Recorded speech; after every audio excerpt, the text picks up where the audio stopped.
Hello, Egoist! Welcome back to my humble analysis series. Continuing with the series, we'll discuss the new style Igaguri. Before we dive into this style, I want to thank everyone for all the support. Consider hitting the like button and subscribing if you enjoy this episode. Thank you everyone, and let's get into the video. Igaguri's first move is called Militia. It has two variants, a ground and an air variant. The first variant, you perform a tackle towards your opponent, fouling them and stealing the ball, causing you both to be ragdolled.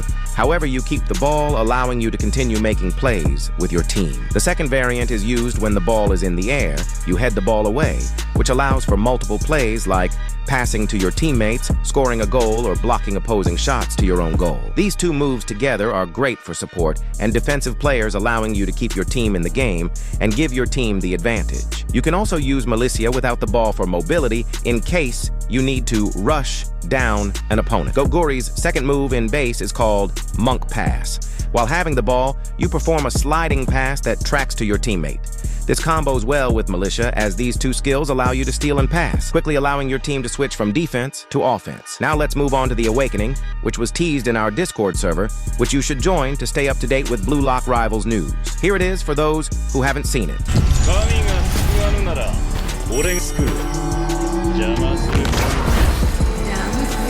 Igaguri's first skill in Awakening is called Dharma Chains. This is a cutscene, steal skill, where you charge at your opponent and steal the ball with a foul.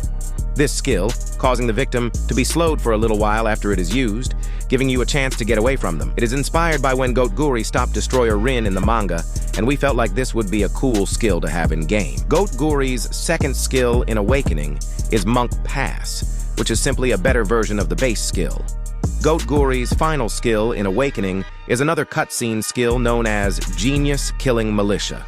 While having the ball, you charge at your opponent, then perform a flip over your opponent, causing them to land on the ground, stunned.